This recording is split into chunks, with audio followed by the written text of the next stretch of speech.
வாழிய செந்தமிழ், வாழ்க நற்றமிழர், வாழிய பாரத மணித்திருநாடு. பாரத மணித்திருநாடு நேயர்கள் அனைவருக்கும் வணக்கம்.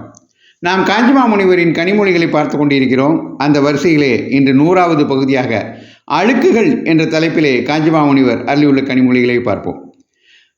அகம்பாவம் என்கின்ற கர்வமும் புறங்கூறுதலும் மிகப்பெரிய அழுக்குகள் என்று கூறி மற்ற எல்லா தீய குணங்களையும் அழுக்குகளை நாம் நீக்குவதற்கு நல்ல குணங்களை கடைபிடிக்க வேண்டும். அந்த நல்ல குணங்கள் மூலம் அவற்றை நீக்கிக் கொள்ள தேவைப்படுகிற அனைத்து கரைப்பானான தண்ணீர் தான் பக்தி என்பதையும் நமக்கு விளக்குகிறார். இங்கே அவருடைய வார்த்தைகளிலே அவற்றை பார்ப்போம். நம்மளவு சௌகரியமோ அறிவோ அழகோ இல்லாதவர்களை பார்த்து நாம் தாழ்த்தியாக நினைத்து கர்வப்படவும் கூடாது. ஏனென்றால் கர்வம் என்பது சொறி சிரங்கு எல்லாவற்றையும் விட கொடிய பெரிய வியாதி போன்றது. போன பிறவியில் நம்மை விட தப்பு செய்ததால் அவர்கள் இப்போது பணத்தில், புத்தியில், அழகில் நம்மை விட கீழாக இருக்கலாம். ஆனால் நமக்கு கர்வம் வந்தால் இதுவே அவர்கள் செய்த தப்புக்களை எல்லாம் விட பெரிய தப்பு. இதனால் நாம் அடுத்த பிறவியில் இப்போது அவர்கள் இருப்பதை விட கீழான நிலையில் இருப்போம், கீழான நிலையில் பிறப்போம். இன்னும் பலவிதமான அழுக்குகள் இருக்கின்றன.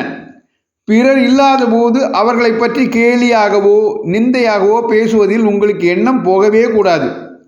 இப்படி பேசுவதில் ஒரு சுவாரஸ்யம் இருக்கிறது என்பதற்காக இதில் ஈடுபடக்கூடாது.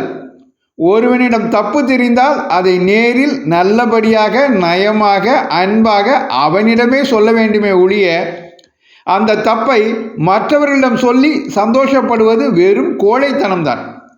இப்படி புறங்கூறுகிற போது அங்கே அந்த நபர் இல்லாதிருக்கலாம். ஆனால் எங்கேயும் உள்ள சுவாமி அங்கேயும் இருக்கிறார். என்றைக்கோ ஒரு நாள் அவர் தண்டித்து விடுவார். அதற்கு யாரும் தப்ப முடியாது. பொய், பயம், பொறாமை, நிந்தனை ஆகிய அழுக்குகளை போக்குகிற சோப்பு, சீயக்காய், அரப்பு, வாசனை பொடி மாதிரி சத்தியம், தைரியம், விட்டு கொடுக்கிற சுபாவம், இன்சொல் ஆகியன இருக்கின்றன. இப்படியே நம் மன அழுக்குகளை போக்குகிற நல்ல குணங்கள் பல இருந்தாலும் கூட வேறொரு ஜலம், தண்ணீர் இல்லாவிட்டால் இந்த நல்ல குணங்கள் மாத்திரம் நமக்கு மன தூய்மையை கொடுக்க மாட்டா. அந்த ஜலம்தான், தண்ணீர் தான் தெய்வ பக்தி.